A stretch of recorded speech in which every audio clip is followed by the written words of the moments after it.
Alors aujourd'hui, compte tenu de sa popularité, le hip-hop est devenu un produit marketing représenté dans beaucoup de clips pour faire vendre des chansons. Peux-tu nous donner ton sentiment à ce sujet? Alors, on va entrer dans les débats qui sont chers aux auteurs hip-hop. En fait, le hip-hop à proprement parler est une culture qui regroupe le graphe, le rap et la danse. Et dans la danse hip-hop, il y a des débats.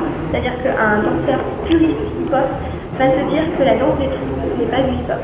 Il va se dire que c'est du straight jazz, que nanana et tout. En fait, la danse hip-hop, t'as la new school, non, la old school, qui regroupe le love, le pop, la hype, le break.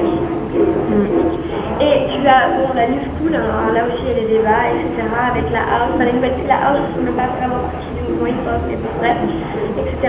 Et les nouvelles tendances qu'on voit dans les clips, qu'on appelle nous le LA style, c'est-à-dire le style de Los Angeles, et qu'un danseur hip-hop, un puriste vraiment, va appeler du street jazz. Parce qu'effectivement, c'est une danse, la danse des clips, donc pas de cocorage et tout, c'est quand même une danse qui est fortement inspirée du jazz.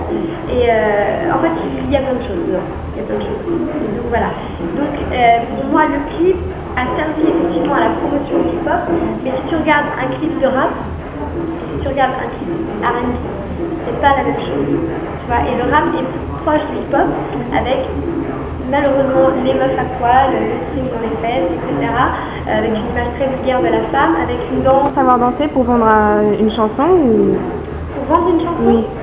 C'est grâce à la danse quand même que une chanson par est exemple, vendue. Matt Pokora, qui fait plus, c'est qu'il danse et qui chante. Voilà. Matt Pokora sans danseur, c'est pas pareil. Moi j'étais en concert dernièrement, effectivement, Matt Pokora sans danseur. Alors, on y a un peu répondu, mais as-tu l'impression que le hip-hop est devenu un produit de consommation? Oui, c'est sûr que, je le ressens moins maintenant, mais à l'époque où je suis arrivée sur Paris, je trouvais que c'était devenu un phénomène de mode. Et c'est ça en fait qui m'a énervé en tant que danseur, c'est que les gens s'habillent hip-hop, genre baggy, casquette, machin, alors qu'ils savaient pas ce que ça voulait dire. Et encore moi je suis pas une puriste. Mais oui, il y avait une explication à tout ça. C'est-à-dire que les lockers, par exemple, le lock, vraiment les touristes, veulent vraiment qu'ils n'aient pas de diplôme pour pas qu'on soit attaché politiquement.